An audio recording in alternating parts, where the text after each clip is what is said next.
नमस्कार, कलाम एकेडमी के digital platform पर आप सभी विद्यार्थियों का एक बार फिर से हार्दिक स्वागत, अभिनंदन, आदाब, आभार, इस्तकबाल, खैर मकदम है। मैं हूं विवेक, एक बेहद महत्वपूर्ण वीडियो लेकर आप लोगों के बीच में हाजिर हूं और इस वीडियो में हम बात करेंगे दो महत्वपूर्ण सिद्धांतों की। वो दो महत्वपूर्ण सिद्धांत जो संज्ञानात्मक विकास के सिद्धांत में एक बड़ी महत्वपूर्ण भूमिका निभाते हैं। हम सबसे पहले आज की इस वीडियो में बात करेंगे जीरोम ब्रूनर के सिद्धांत की और उसके बाद हम बात करेंगे लेव वाइगॉत्स्की के सिद्धांत की। दो सिद्धांत जिनसे बहुत बार प्रश्न पूछे जाते हैं, यहां तक कि रीट 2021 में भी एक क्वेश्चन वाइगॉत्स्की का आया ही था। तो हमें उन्हीं को समझते हुए ब्रूनर पियाजे को हमने देख लिया, अब हम ब्रूनर और वाइगॉत्स्की को समझने की कोशिश करते हैं। लेकिन इससे पहले कि ब्रूनर और वाइगॉत्स्की के बारे में जानने की कोशिश करें, इनके सिद्धांत को पढ़ा ही क्यों जाता है ये जानना जरूरी है। पढ़ा इसलिए जाता है क्योंकि ब्रूनर और वाइगॉत्स्की बहुत डिफरेंट बात करते हैं। संज्ञान को समझाने के लिए पियाजे का कहीं कहीं खंडन भी करते हैं और कहीं कहीं अपनी विशेष थ्योरी देते हैं। ब्रूनर, जिन्होंने एजुकेशनल साइकोलॉजी में एक बहुत ही रिवोल्यूशनरी प्रयोग किया और उनके इसी रिवोल्यूशनरी प्रयोग के कारण बहुत से उन्होंने जो संप्रत्यय दिए, उन संप्रत्ययों के कारण आज भी उन्हें पूरे विश्व भर में जाना जाता है। एक इंग्लिश मनोवैज्ञानिक थे। आइए सबसे पहले ब्रूनर के संज्ञानात्मक विकास के सिद्धांत को समझने की कोशिश करते हैं। बहुत संक्षिप्त सी ये वीडियो है और बहुत संक्षिप्त से इसके अंदर हमें 3-4 पॉइंट समझने हैं। तो सबसे पहले ब्रूनर का संज्ञानात्मक विकास। ब्रूनर ने अपने संज्ञानात्मक विकास की 3 अवस्थाएं दी है साथियों। तो ब्रूनर के संज्ञानात्मक विकास की 3 अवस्थाएं हैं, ये बात आप याद रखिएगा।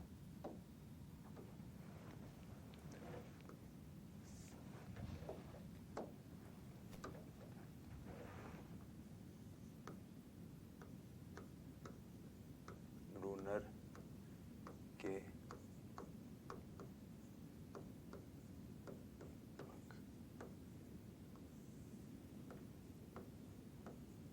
विकास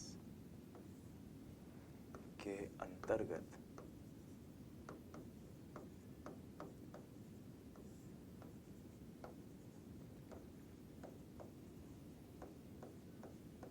तीन अवस्थाएं आती हैं। पहली अवस्था जिसकी बात ब्रूनर करते हैं वो कहलाती है सक्रिय अवस्था।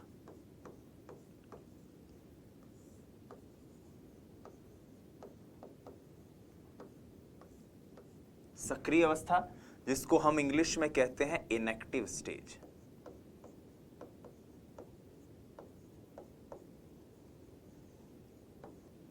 ये जो इनएक्टिव स्टेज है साथियों, ये इनएक्टिव स्टेज जन्म से 2 वर्ष तक रहती है। तो पहला पॉइंट इस सक्रिय अवस्था का जो आपको याद रखना है वो ये है, जन्म से 2 वर्ष।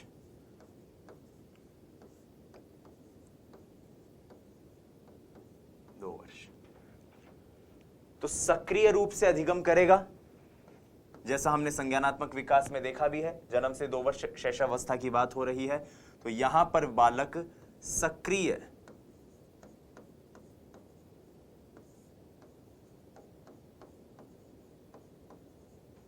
क्रियाओं द्वारा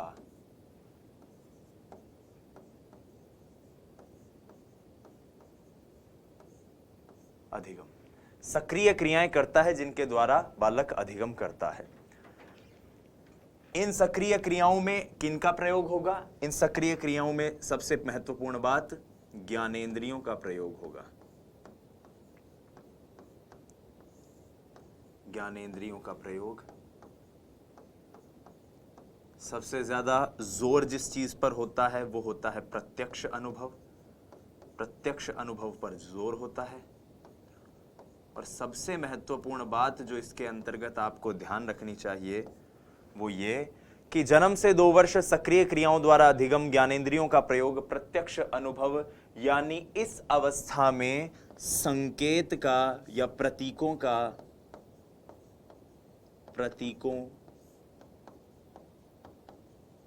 संकेतों,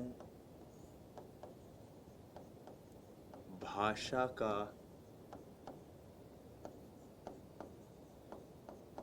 प्रयोग नहीं।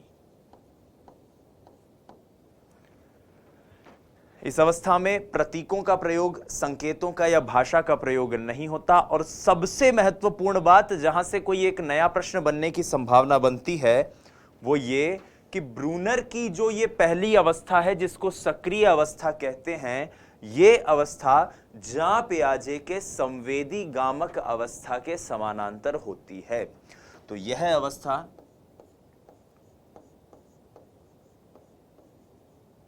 पियाजे की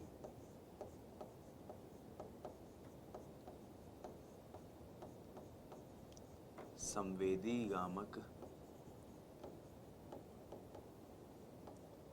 अवस्था के समानांतर है। तो ऐसे भी समझ सकते हैं कि संवेदी गामक अवस्था की जो विशेषताएं हैं वो इस अवस्था में भी एज इट इज नजर आती है। तो ये बात ही आपको याद रहेगी कि ब्रूनर के संज्ञानात्मक विकास के अंतर्गत जो पहली अवस्था है, सक्रिय अवस्था, इनएक्टिव स्टेज, वो जन्म से 2 वर्ष है। सक्रिय क्रियाओं द्वारा अधिगम, ज्ञानेंद्रियों का प्रयोग और बाकी तो सारी चीजें करीब करीब वही हैं। दूसरी अवस्था पर चलते हैं। दूसरी अवस्था ब्रूनर की कहलाती है प्रतिबिंबात्मक अवस्था।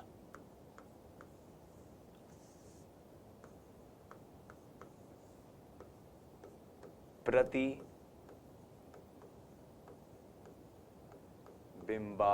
अवस्था।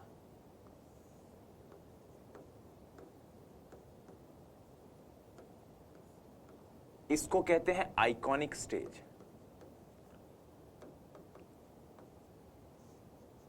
आइकॉनिक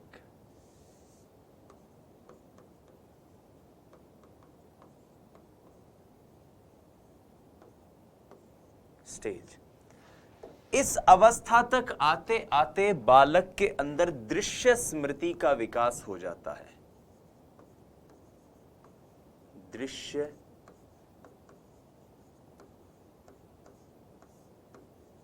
स्मृति का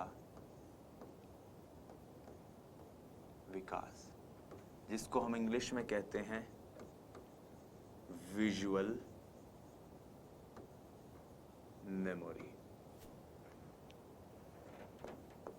दृश्य स्मृति मतलब कि कोई चीज आपने देख ली तो फिर आपकी स्मृति में उसका एक दृश्य बन गया। यह बिल्कुल ऑब्जेक्ट परमानेंस जैसी ही चीज है, कुछ भी अलग नहीं है, बस कहन का तरीका अलग है, कथन का तरीका अलग है। तो दृश्य स्मृति का विकास इस अवस्था में हो जाता है, विजुअल मेमोरी, नंबर 1। नंबर 2, प्रतीकों के आधार पर, प्रतीकों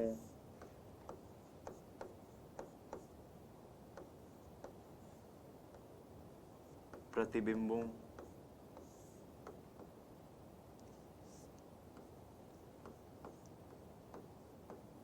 चिन्हों प्रतिनिधित्वात्मक गतिविधियों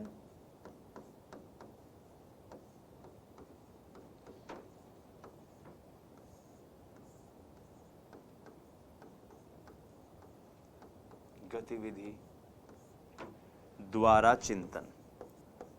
वही अवस्था जब बच्चा चीजों को देखकर एक प्रतीक बनाता है और उसके आधार पर चिंतन करता है। जो बच्चा कौन सी अवस्था का है? प्रतिबिंबात्मक अवस्था का। और ये अवस्था कहां से कहां तक होगी? ये होती है 2 से 7 वर्ष तक। आप कहोगे कि सर इतनी देर तक 2 से 7 वर्ष क्यों नहीं बताया? इतनी देर तक 2 से 7 वर्ष इसलिए नहीं बताया क्योंकि ये 2 से 7 वर्ष आते ही एक कॉन्सेप्ट दिमाग में आएगा कि सर पियाजे वाली भी तो 2 से 7 वर्ष ही थी। बिल्कुल सही बात कही आपने। और इसीलिए यहां से एक तीसरा पॉइंट बनता है कि यह अवस्था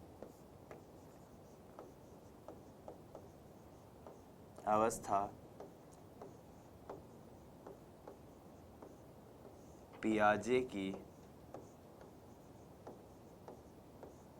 पूर्व संक्रियात्मक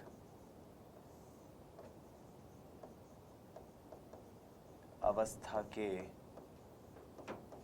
समानांतर है।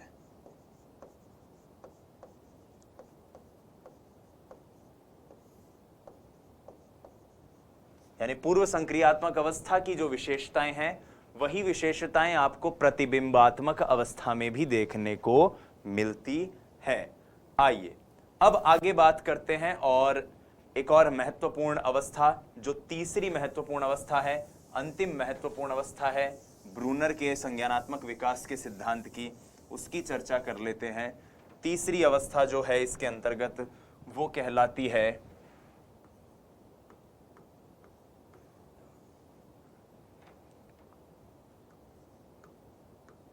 संकेतात्मक अवस्था।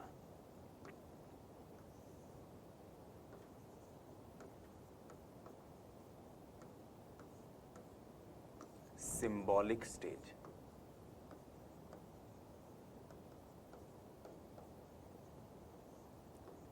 सबसे खास बात कि ये जो स्टेज है ये 7 बरस से ऊपर तक है। 7 वर्ष, कई पुस्तकों में इसे 7 से 11 वर्ष लिखा जाता है, कई पुस्तकों में इसे माना जाता है वह 7 वर्ष से ऊपर फिर संकेतात्मक अवस्था ब्रूनर ने बता दी है। ब्रूनर ने इस अवस्था को इन अवस्थाओं को समझाते हुए पहली बात कहा कि संकेत अवस्था जो है, इस अवस्था में भाषा का प्रयोग होता है। सबसे बड़ी बात, चिंतन में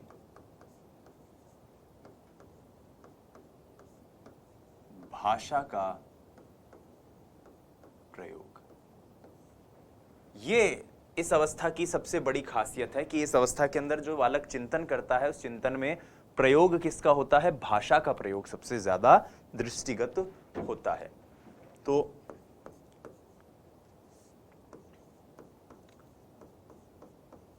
तार्किक चिंतन करते हैं, ठीक है, तार्किक चिंतन भी होता है। और 7 वर्ष से ऊपर की अवस्था है, यानी इस अवस्था को किसके समानांतर माना जा सकता है? यह मूर्त संक्रियात्मक अवस्था के समानांतर है। मूर्त संक्रियात्मक अवस्था के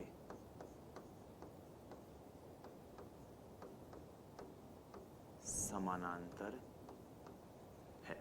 मूर्त संक्रियात्मक अवस्था के समानांतर है। कौन सी अवस्था? ब्रूनर की ये तीसरी अवस्था, जिसको संकेतात्मक अवस्था कहते हैं। अब ये बात बताते हुए ब्रूनर एक बात कहते हैं। ब्रूनर कहते हैं कि अमूमन भाई पियाजे को एक तरह से नकारने के पीछे एक जो कारण था वो ये था कि पियाजे ने कहा कि ये अवस्थाएं रिजिड होती है। हमने पढ़ रखा है कि ये जो अवस्थाएं हैं ये अवस्थाएं पूरी तरह से रिजिड हैं। इन अवस्थाओं को परिवर्तन नहीं हो सकता, इन अवस्थाओं में बदलाव नहीं हो सकता, इन्हें टाला नहीं जा सकता, छोड़ा नहीं जा सकता।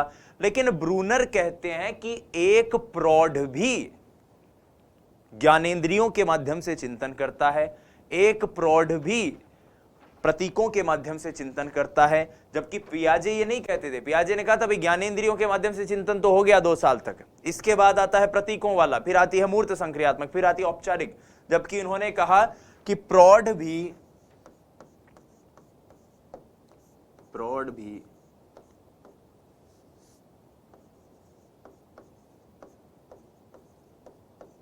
ज्ञानेंद्रियों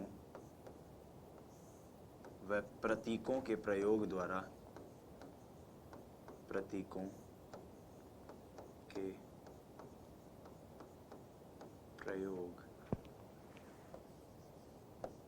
द्वारा चिंतन करते हैं। ज्ञानेंद्रियों व प्रतीकों के प्रयोग के द्वारा प्रौढ़ भी चिंतन करते हैं। ये बात किसने कही? ये बात कही ब्रूनर ने। जैसे मान लीजिए आपको मैं कहूं कि आप कभी सीकर में आए तो लाधू राम जी के जो लड्डू हैं बड़े जबरदस्त हैं, उनको खाइएगा। अब लाधू राम हलवाई के जो लड्डू हैं या जवाहर पांड्या जी की जो कचौड़ी है वहां की, सीकर की बड़ी प्रसिद्ध है, हमें बड़ी पसंद है हम सब टीममेट्स को, तो इसका स्वाद कैसा है ये आप तब तक पता नहीं कर सकते जब तक आपने स्वयं नहीं खाई हो, या आप साथी भी जिस गांव में जिस शहर में रहते हैं वहां पे कोई ना कोई ऐसी मिठाई या कोई ऐसा खाने का पदार्थ होगा जो बहुत ज्यादा प्रसिद्ध होगा, उसके बारे में मैं तब तक अंदाजा नहीं लगा सकता जब तक मैंने खुद ने उसका टेस्ट नहीं किया हो। तो इसका मतलब टेस्ट का संप्रत्यय व्यक्ति के दिमाग में कब बनेगा? जब व्यक्ति ने स्वयं ने उसको ग्रहण किया हो। और यही संकेतात्मक, माफ कीजिएगा, यही प्रौढ़ों के द्वारा किया जाने वाला ज्ञानेंद्रियों के प्रयोग से चिंतन है, नंबर 1। नंबर 2, जब हम कहीं बस में यात्रा कर रहे होते हैं तो ऐसा होता है कि हमारे बगल में कोई बुजुर्ग व्यक्ति बैठा होता है, तो हम उसे कहते हैं कि और भाई दादो जी कहां तक चलोगे, तो वो जो व्यक्ति बैठा है वो हमारा दादा नहीं है, मगर फिर भी हम उसको कहते हैं कि भाई दादाजी कहां जाओगे। क्यों? क्योंकि हम ये जानते हैं कि उसका जो चेहरा मोहरा है, उसके कारण जो एक छवि हमारे सामने उसकी बन रही है, उसकी उम्र के आधार पर उससे हमें लग रहा है कि ये हमारी दादा की उम्र का है। तो आपका संबोधन उस प्रतीक के कारण हुआ, जो प्रतीक या जो छवि उस व्यक्ति की बन रही है, जो दृश्य छवि उस व्यक्ति की बन रही है दृश्य स्मृति के कारण, और इसलिए प्रतिबिंबात्मक चिंतन भी हम इस अवस्था में करते हैं। और संकेतात्मक चिंतन तो हम करते ही हैं भाषा के प्रयोग के द्वारा। इसको आप ऐसे समझिए कि सक्रिय अधिगम जब होगा तो एक बालक को ब्रूनर को समझाने के लिए मुझे ब्रूनर को सामने लाना पड़ेगा। प्रतीक के प्रतिबिंब के केस के अंदर होगा, दूसरा जो आइकॉनिक स्टेज है वहां पर ब्रूनर की तस्वीर से ही काम चल जाएगा, और जो तीसरी स्टेज है वहां पर ऐसी जरूरत नहीं पड़ेगी, सिर्फ भाषा के प्रयोग से काम होने लग जाता है। तो ये ब्रूनर की 3 महत्वपूर्ण अवस्थाएं हमने देखी। अब इन अवस्थाओं के अलावा ब्रूनर ने कई महत्वपूर्ण अवधारणाओं की बात भी कही है। मैं अक्सर आप लोगों को कई ऐसे न्यूमोनिक्स बताता रहता हूं, और उस प्रक्रिया में मैं आज आपको 3 न्यूमोनिक्स बता रहा हूं। उन 3 न्यूमोनिक्स को आपको याद रख लेना है। SSD, सीटेट हो, रीट हो, सेकंड ग्रेड हो, फर्स्ट ग्रेड हो, ये 3 अक्षर आप जरूर याद रखिएगा, क्योंकि ये 3 अक्षर ऐसे हैं जो सीधे सीधे जीरोम ब्रूनर से जुड़े हुए हैं, और इन 3 अक्षरों से 3 शब्द बनते हैं, 3 अवधारणाएं बनती हैं, 3 संप्रत्यय बनते हैं, और उन तीनों संप्रत्ययों के प्रतिपादन का श्रेय जिस व्यक्ति को जाता है वो होते हैं जीरोम ब्रूनर। सबसे पहले एस पर चलते हैं, जिस एस को कहते हैं स्पाइरल कैरिकुलम, जिसकी बात हम यहां पर आज करेंगे। स्पाइरल कैरिकुलम, जिसको कहा जाता है वर्तुलाकार पाठ्यचर्या। वर्तुलाकार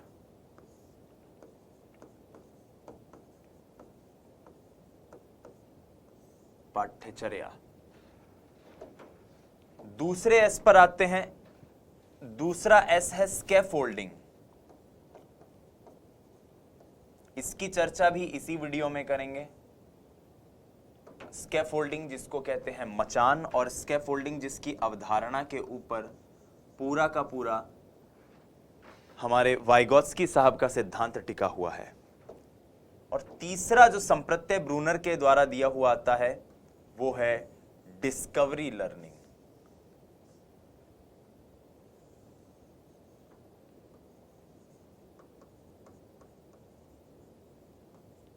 डिस्कवरी लर्निंग, जिसको हम कहते हैं अन्वेषणात्मक अधिगम।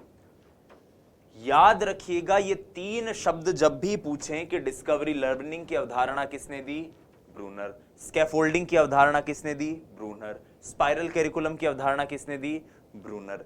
तो ये 3 शब्द आप जरूर याद रखिएगा। मैंने 2 के बारे में तो कहा कि मैं इस वीडियो में बताऊंगा, डिस्कवरी लर्निंग के बारे में ऐसा क्यों नहीं कहा, वो इसलिए नहीं कहा कि चिंतन नाम का जो टॉपिक आपके रीट के साथ ही जब आप पढ़ेंगे, अपन ये टॉपिक पढ़ने के बाद हम पढ़ने जा रहे हैं, हम पढ़ेंगे मतलब इस टॉपिक के बाद हम अभिप्रेरणा पढ़ेंगे, अभिप्रेरणा के बाद अधिगम पढ़ेंगे, अधिगम के बाद हम चिंतन ही पढ़ेंगे। तो चिंतन को जब हम पढ़ेंगे तो उसमें हम डिस्कवरी लर्निंग को समझने की कोशिश करेंगे। डिस्कवरी लर्निंग यानी अन्वेषणात्मक अधिगम। तो यहां पर आप सिर्फ ये बात याद रखिएगा कि ब्रूनर जो हैं उन्होंने कौन कौन सी अवधारणाएं 3 दी हैं, जिनसे सीधे सीधे प्रश्न पूछा जाता है कि ये 3 अवधारणाएं किसके द्वारा दी गई हैं। स्पाइरल कैरिकुलम, स्कैफोल्डिंग, अन्वेषणात्मक अधिगम, और बस ये 3 ही हैं, और क्या। ठीक है, आइए अब आगे बढ़ते हैं और यात्रा को आगे लेकर चलते हैं।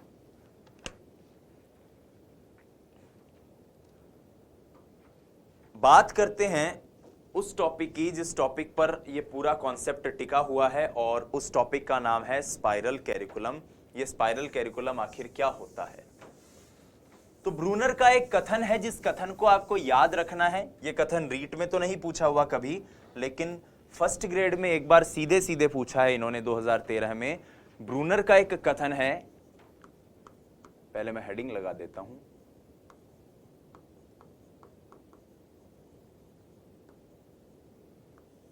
स्पाइरल कैरिकुलम वर्तुलाकार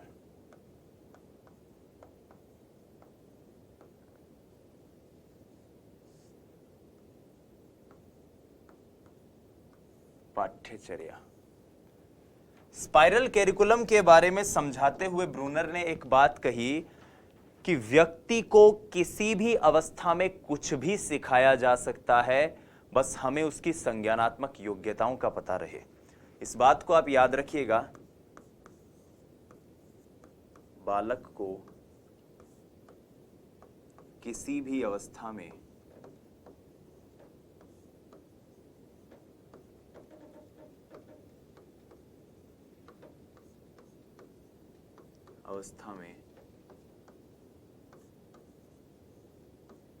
कुछ भी सिखाया जा सकता है यदि हमें उसकी संज्ञानात्मक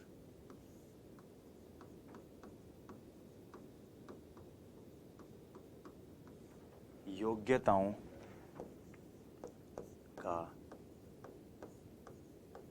पता रहे। हमें अगर उसकी संज्ञानात्मक योग्यताओं का पता रहे अगर बच्चे की, तो हम उस व्यक्ति को किसी भी अवस्था में कुछ भी सिखा सकते हैं। यह बात कही हुई है जीरोम ब्रूनर की, और इसी अवधारणा के आधार पर जीरोम ब्रूनर ने यह स्पाइरल कैरिकुलम का पाठ्यक्रम दिया। क्या आप जानते हैं कि ब्रूनर जो है साथियों जन्मांध थे, जन्म से अंधे पैदा हुए थे, और 2 साल के बाद उनकी आंखों की ज्योति वापस आई थी। बड़ी एक दिलचस्प सी बात है उनके जीवन से जुड़ी हुई, मुझे बात आपको पढ़ाते पढ़ाते याद आ गई, तो मुझे लगा आपसे इसको शेयर करना चाहिए, साझा करना चाहिए। स्पाइरल कैरिकुलम क्या है, इस बात को समझाने से पहले मैं यह बताना चाहूंगा कि आज विश्व के 60% से अधिक देशों में, 60 से अधिक नहीं, 60% से अधिक देशों में जो पाठ्यक्रम विद्यालय शिक्षा में उपयोग में आता है, जिस पाठ्यक्रम की भारत भी जिसको फॉलो करता है, उन देशों में भारत भी एक है, उस पाठ्यक्रम की पूरी जो अवधारणा है, पूरा जो कॉन्सेप्ट है, वो वर्तुलाकार पाठ्यचर्या पर आधारित है। आपने नोटिस अगर किया हो तो आपने देखा होगा कि जो चीजें, जो टॉपिक, जो कंटेंट आपने क्लास 6 में पढ़े थे, 6ठी कक्षा में पढ़े थे, वही चीजें करीब करीब आपने कक्षा 8 में पढ़ी थी। जो चीजें आपने कक्षा 8 में पढ़ी थी, वही चीजें करीब करीब आपको कक्षा 10 में पढ़ाई गई थी, और वही चीजें करीब करीब आपको कक्षा 12 में पढ़ाई गई थी। ठीक इसी प्रकार से जो 7वीं कक्षा में पढ़ा वो 9वीं में पढ़ा, वही पढ़ा आपने 11वीं में। हाँ, 6ठी में जो पढ़ा था 8वीं में थोड़ा ज्यादा डिफिकल्ट था, 8वीं में जो पढ़ा 10वीं में थोड़ा ज्यादा डिफिकल्ट था, 10वीं में जो पढ़ा वो थोड़ा सा 12वीं में ज्यादा डिफिकल्ट था। वर्तुलाकार पाठ्यचर्या कुछ और नहीं कहती, बल्कि इसी तरह से बच्चे को पढ़ाने की पैरवी करती है कि बालक के सामने जब भी नया कंटेंट दिया जाए तो उसे सरलता से जटिलता की ओर देना चाहिए। पहली बात तो पहले उसे सरल चीजें पढ़ाओ, और हर चीज, हर टॉपिक उसके सामने एक निश्चित अवधि से बार बार आना चाहिए।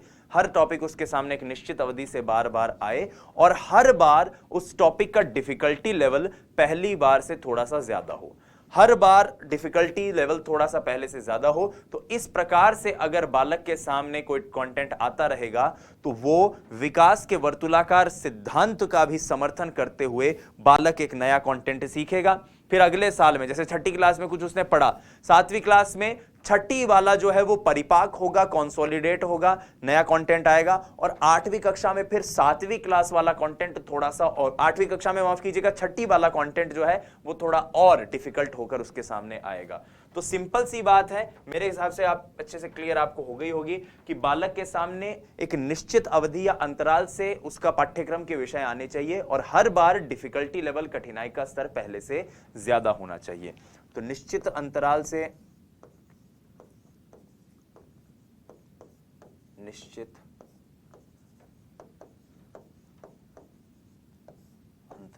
विषय आने चाहिए। विषय छात्र के समक्ष आए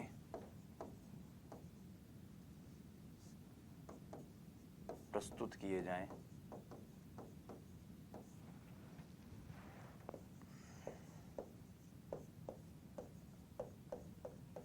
और हर बार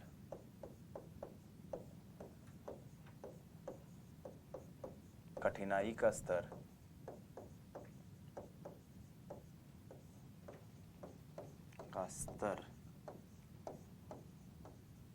पहले की अपेक्षा अधिक हो। बस यही चीज है वर्तुलाकार पठ्यचर्या, बस इतनी सी बात आपको याद रखनी है। ब्रूनर ने एक और अवधारणा दी थी जिस अवधारणा को कहते हैं मचान यानी कि स्कैफोल्डिंग। हालांकि इस अवधारणा पर सबसे विस्तृत कार्य जिस व्यक्ति ने किया है उनका नाम वाइगोत्स्की होता है। वाइगोत्स्की जो सामाजिक और सांस्कृतिक अधिगम का सिद्धांत, संज्ञानात्मक सिद्धांत का सामाजिक सांस्कृतिक उपागम प्रस्तुत करते हैं, जो कंस्ट्रक्टिविज्म निर्मितिवाद की जो दूसरी लहर आई थी उससे भी सरोकार रखते हैं, उन्होंने सबसे ज्यादा काम किया। लेकिन स्कैफोल्डिंग की अवधारणा जो है वो ब्रूनर साहब ने ही दी थी। तो स्कैफोल्डिंग की अवधारणा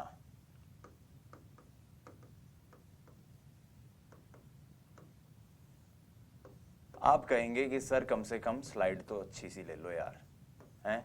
स्कैफोल्डिंग बता भी रहे हो और यहां पता नहीं अजीब सा है, आपने बढ़िया सीढ़ियां वीडियां और पता नहीं क्या ही स्ट्रक्चर रख रखा है। तो प्यारे विद्यार्थियों, क्या आप जानते हैं स्कैफोल्डिंग शब्द का मतलब क्या होता है? ये जो सामने आपको स्ट्रक्चर दिखाई दे रहा है इसी को स्कैफोल्डिंग कहते हैं। हाँ, सिविल इंजीनियरिंग का एक टर्म है स्कैफोल्डिंग, जिसके अंतर्गत जिसका वास्तविक शाब्दिक मतलब यह होता है वो सहारा जो किसी इमारत को एक दर्जे से या एक माले से दूसरे माले पर जाने के लिए दिया जाता है। जैसे कि आपने अक्सर देखा होगा हमारे शहरों में, गांवों में जब कोई मकान बनता है तो या फिर किसी व्यक्ति को छत पर एक कंस्ट्रक्शन करवाना होता है तो वो मकान के चारों ओर लकड़ी की बल्लियां लगा दी जाती हैं और उनको एकदम बढ़िया जेवड़ी से बांध के और पूरा ऐसे पेटी पैक कर दिया जाता है पूरे उसको, ताकि मजदूर लोग जो कंस्ट्रक्शन से जुड़े हुए लोग हैं वो बहुत अच्छे से उनका उपयोग करके उन पर चढ़ के एकदम अच्छे से एक बड़ी शानदार भव्य सी इमारत का निर्माण कर सकें। तो ये जो लकड़ी के बल्लियों के द्वारा जो आधार दिया जाता है, इसी आधार को बध्यक्रम कहा जाता है, इसी आधार को मचान कहा जाता है, इसी आधार को स्कैफोल्डिंग कहा जाता है। लेकिन यह तो बात हुई व्यवहारिक दुनिया की। जब मैं संज्ञान की बात कर रहा हूं वहां स्कैफोल्डिंग क्यों उपयोग में आती है? वहां स्कैफोल्डिंग इसलिए उपयोग में आती है क्योंकि कई बार विद्यार्थी को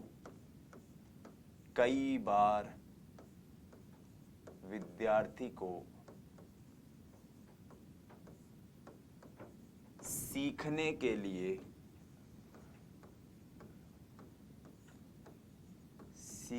लिए कोई भी चीज अगर विद्यार्थी सीखना चाहता है उसके लिए अपने अध्यापक के अनुभव की जरूरत पड़ती है। अध्यापक के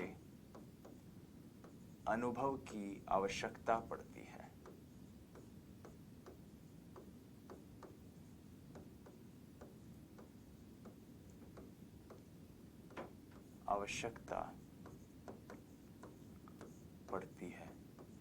और अध्यापक के द्वारा दिया गया यही अनुभव, ये जो मदद अध्यापक करता है उसकी, वही कहलाती है स्कैफोल्डिंग। गणित की कक्षा में अक्सर आपने ऐसा देखा होगा जब आपने गणित पढ़ी होगी कि आपके जो टीचर हैं, आप में से कुछ अगर लेवल 2 साइंस के या लेवल 1 के जो विद्यार्थी हैं वो ये जानते होंगे कि जब सुनील सर आपको क्लास में पढ़ाते हैं तो वो किस तरह से पढ़ाते हैं। खासतौर पर गणित का मैं एग्जांपल इसलिए ले रहा हूं क्योंकि स्कैफोल्डिंग को गणित के एग्जांपल से बहुत अच्छे से समझा जा सकता है। जब सुनील सर आपको पढ़ाते हैं तो कैसे पढ़ाते हैं साथियों? आपको कोई एक टॉपिक पढ़ा रहे हैं, मान लो सुनील सर भिन्न पढ़ा रहे हैं या फिर कुछ भी कोई भी एक टॉपिक पढ़ा रहे हैं, संख्या पढ़ा रहे हैं, तो वो पढ़ाने से पहले ये बोलते हैं कि देखो एक क्वेश्चन मैं तुम्हें सॉल्व करके दिखाता हूं, और फिर वो आपको उस क्वेश्चन को सॉल्व करके खुद दिखाते हैं, फिर वो आपको 2, 3, 5, 10, 15 जैसे क्वेश्चन जितने भी हैं वो दे देते हैं। होता है या नहीं होता ऐसा? तो ये जो एक टीचर करता है कि पहले वो खुद अपने अनुभव के प्रयोग से आपकी मदद करें और फिर आप उससे आगे अपने आप को प्रोसीड करें, बढ़ाएं, यही कहलाती है स्कैफोल्डिंग, यही कहलाती है मचान मनोवैज्ञानिक टर्म में, संज्ञानात्मक विकास के दृष्टिकोण में। आइए अब इस संज्ञान की प्रक्रिया को, इस संज्ञान की यात्रा को इस महान मनोवैज्ञानिक के सिद्धांत के जरिए समझने की कोशिश करते हैं। और सिद्धांत है वाइगोत्स्की का संज्ञानात्मक विकास का सिद्धांत। वाइगोत्स्की का जो ये सिद्धांत है, इस सिद्धांत से जुड़ी हुई सबसे महत्वपूर्ण बात यह है कि यह सिद्धांत पियाजे की तरह व्यक्ति की भूमिका को तो महत्वपूर्ण मानता ही है। पियाजे मानता था कि व्यक्ति के संज्ञान में उसकी खुद की बड़ी भूमिका होती है, ये भी कहते हैं, बोला हाँ व्यक्ति की भूमिका है, लेकिन व्यक्ति के साथ साथ 3 तत्व और हैं जिनकी बड़ी भूमिका है। ये 3 तत्व, 3 लेटर आपको याद रखने हैं। तो ये बात आप याद रखिएगा कि वाइगोत्स्की के अनुसार इसको संज्ञानात्मक अधिगम का सिद्धांत भी कई बार कह दिया जाता है, लेकिन हम इसे वास्तव में संज्ञानात्मक विकास के सिद्धांत के नाम से ही जानते हैं। वाइगोत्स्की के अनुसार बालक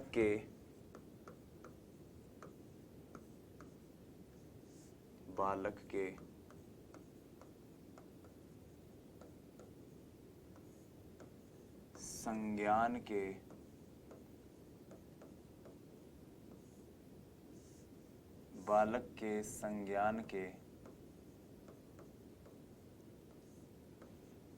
विकास में स्वयं की भूमिका के साथ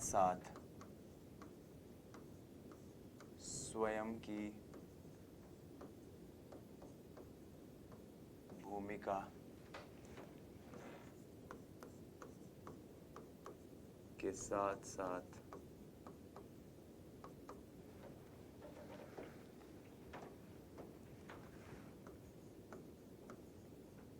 समाज, संस्कृति एवं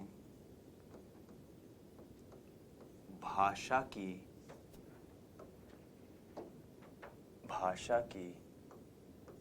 महत्वपूर्ण भूमिका है।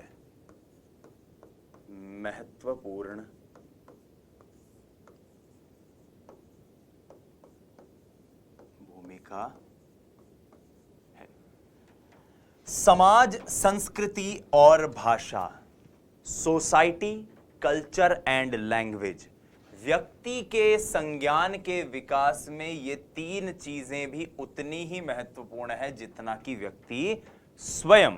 और ये बात सबसे पहले जिस व्यक्ति ने कही वो थे लेव वाइगोत्स्की।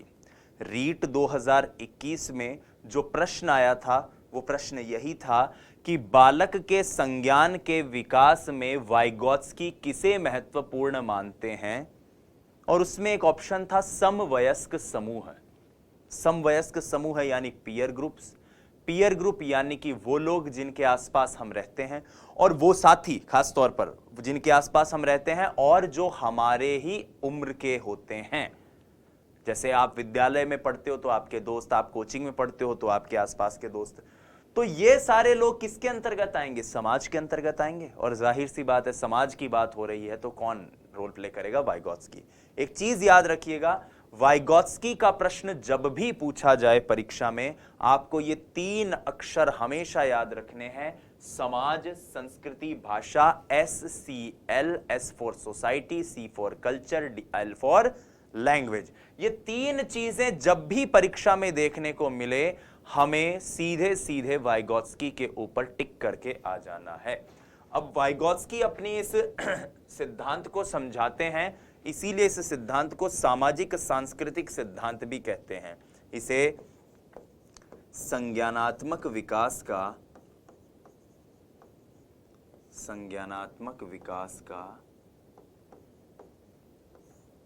सामाजिक सांस्कृतिक सिद्धांत भी कहा जाता है। सामाजिक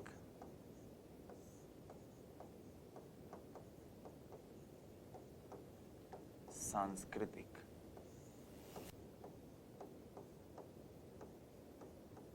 सिद्धांत, ये बात आप याद रखना। संज्ञानात्मक विकास का कौन सा सिद्धांत है? ये सामाजिक सांस्कृतिक सिद्धांत। और इस सिद्धांत को क्यों कहा गया? क्योंकि इसने समाज और संस्कृति की भूमिका को महत्वपूर्ण माना। अब हम वाइगॉत्स्की के सिद्धांत से संबंधित 4 महत्वपूर्ण शब्दों को समझेंगे। ये 4 महत्वपूर्ण शब्द हैं जो बड़े काम के हैं और इनसे क्वेश्चन भी आने की संभावना बनती है। सीटेट तो ऐसे मान लो कि पूछता ही रहता है इससे क्वेश्चन। सबसे पहला शब्द है वास्तविक विकास का स्तर। ध्यान से सुनिएगा, वास्तविक विकास का स्तर।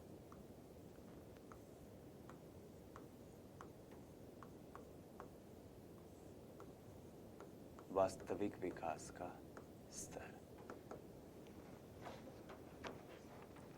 वास्तविक विकास का स्तर वो स्तर होता है जहां व्यक्ति बिना किसी मदद के, बिना किसी के हेल्प के स्वयं से पहुंचे। विकास का वह स्तर, विकास का वह स्तर जहां व्यक्ति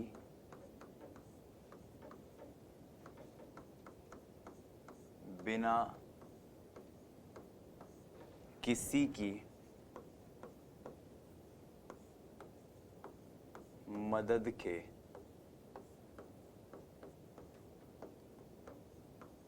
स्वयं से पहुंचे। क्या कहलाएगा?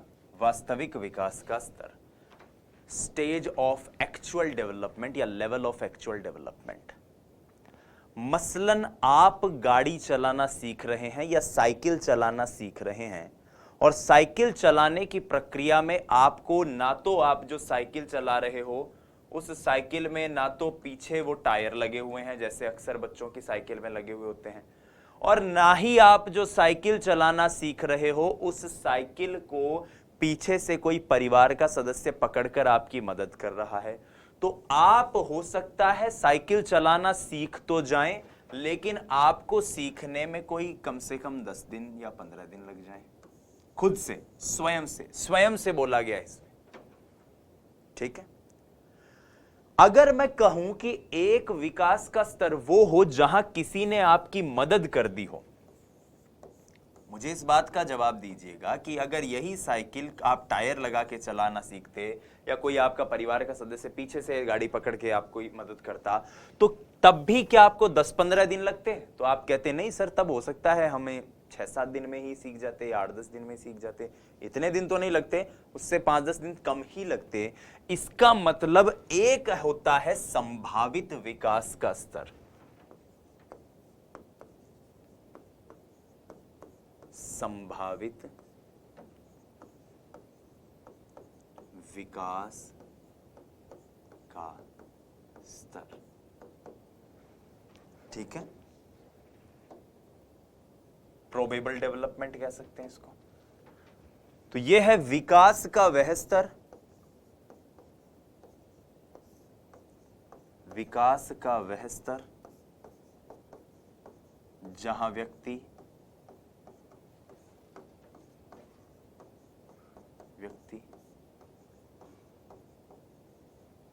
किसी की मदद द्वारा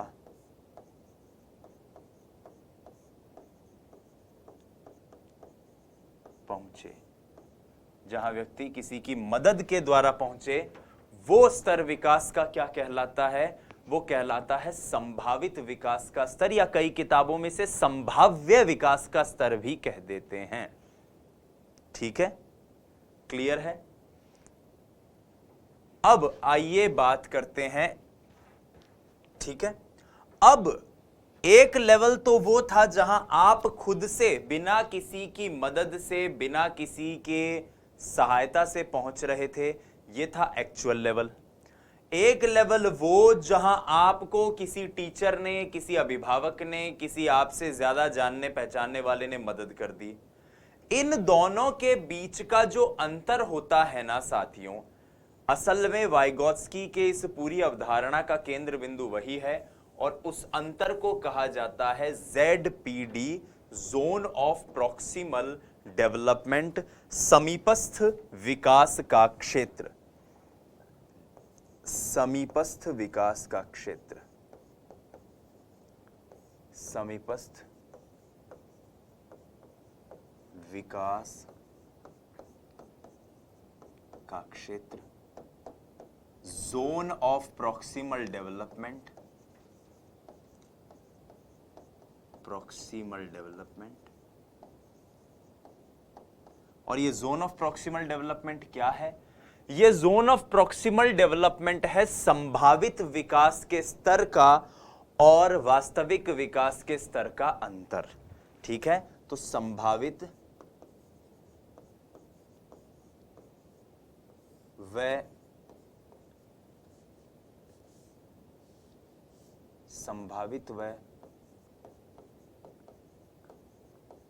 वास्तविक विकास के स्तर के मध्य का अंतर क्या कहलाता है? समीपस्थ विकास क्षेत्र यानी zone of proximal development. That's it. चौथी एक टर्मिनोलॉजी जो है वो वाइगॉस्की यूज करते हैं मोर नॉलेजेबल अदर की, मोर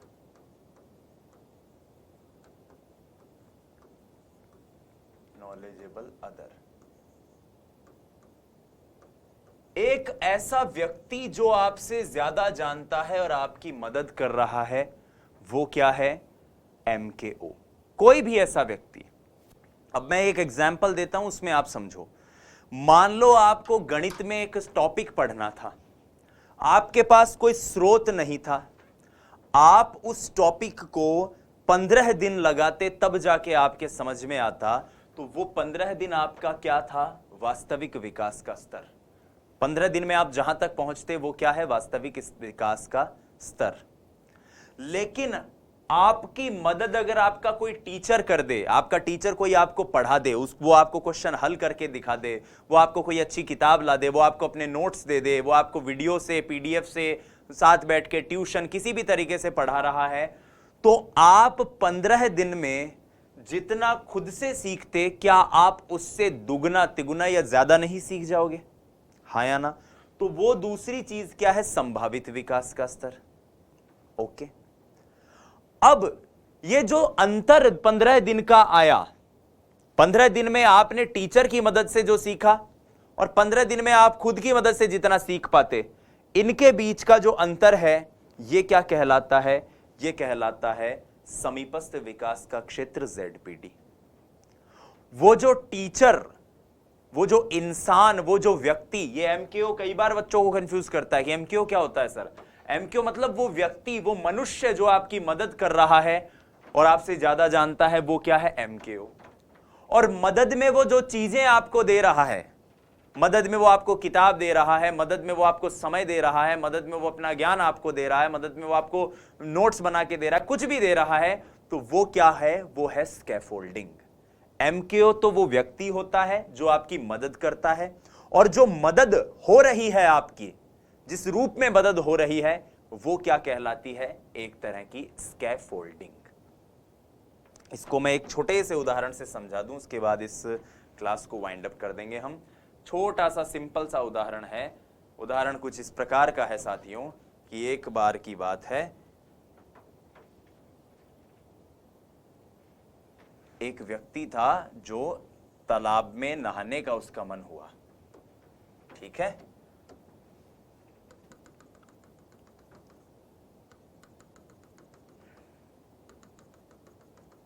तालाब में उसका नहाने का मन हुआ। अब वो यहां पर बैठ के सोच रहा है कि मुझे तालाब में जाके नहाना है, लेकिन उसको तैरना नहीं आता, ज्यादा तैर नहीं सकता।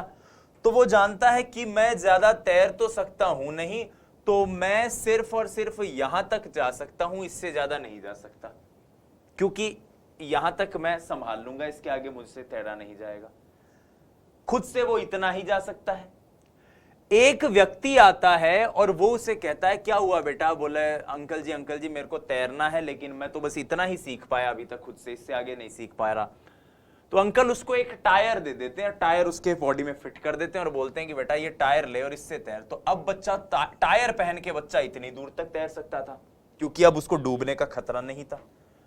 तो इस पूरी प्रक्रिया में अब आप समझने की कोशिश करो कि ये जो स्तर था ये तो क्या था, वास्तविक विकास का स्तर, जहां बालक खुद से जा सकता था किसी की मदद के बिना। ये दूसरा स्तर कौन सा था, ये था संभावित विकास का स्तर। संभावना बनती है अगर वो टायर की मदद कर ले तो। इन दोनों के बीच का जो अंतर है वो क्या कहलाता है, वो कहलाता है ZPD। ये जो व्यक्ति जो इस बच्चे की मदद कर रहा है ये व्यक्ति कौन है, MKO। और जो टायर इस व्यक्ति ने इस बच्चे को दिया है ये टायर क्या है, ये टायर है साथियों अपना स्कैफोल्डिंग। ये टायर क्या है, स्कैफोल्डिंग। बस इस तरह से आपको ऑटोमेटिकली चीजें क्लियर हो गई होंगी कि क्या तो ZPD होता है, क्या MKO होता है, क्या स्कैफोल्डिंग होता है। आइए अब आज जो हमने पढ़ा उसको रिवाइज करते हैं। सबसे पहले ब्रूनर के संज्ञानात्मक विकास की अवस्था, 3 अवस्था बताई है। सक्रिय जो कि जन्म से 2 वर्ष तक, उसके बाद प्रतिबिंबात्मक 2 से 7 वर्ष तक, उसके बाद संकेतात्मक 7 वर्ष से ऊपर। फिर ब्रूनर 3 तरह की अवधारणाओं को के प्रतिपादक माने जाते हैं। S मतलब स्पाइरल कैरिकुलम, S मतलब स्कैफोल्डिंग और D मतलब discovery learning. Bruner spiral curriculum के बारे में कहते हैं किसी भी बालक को किसी भी अवस्था में कुछ भी सिखाया जा सकता है, निश्चित अंतराल से बच्चे के सामने चीजें आनी चाहिए और कठिनाई का स्तर पहले से बेहतर होना चाहिए। स्कैफोल्डिंग, कई बार विद्यार्थी को सीखने के लिए अपने अध्यापक के अनुभव की आवश्यकता पड़ती है, तो वो जो मदद कोई व्यक्ति कर रहा है, मदद की वह मात्रा जो एक स्तर से दूसरे स्तर पर जाने में हेल्पफुल हो, वो मदद क्या कहलाती है, स्कैफोल्डिंग। वाइगोत्स्की के अनुसार बालक के संज्ञान के विकास में स्वयं की भूमिका के साथ साथ समाज, संस्कृति एवं भाषा की महत्वपूर्ण भूमिका है। यह संज्ञानात्मक विकास का सामाजिक सांस्कृतिक सिद्धांत है। इसमें जो अवधारणाएं हैं उसमें सबसे पहले वास्तविक विकास का स्तर, वो स्तर जहां व्यक्ति बिना किसी की मदद से पहुंचे। संभावित विकास का स्तर, वो स्तर जहां किसी की मदद से पहुंचे। और समीपस्थ विकास का क्षेत्र, उन दोनों के बीच का अंतर। और MKO, वो व्यक्ति जो आपकी मदद कर रहा है। तो प्यारे साथियों, यहां पर संज्ञानात्मक विकास के अवधारणा से जुड़े हुए जो महत्वपूर्ण फैक्ट्स हैं वो कंप्लीट होते हैं। धन्यवाद। जय हिंद, वंदे मातरम। स्वस्थ रहिए, मस्त रहिए, अपनी तैयारी में व्यस्त रहिए। नमस्कार।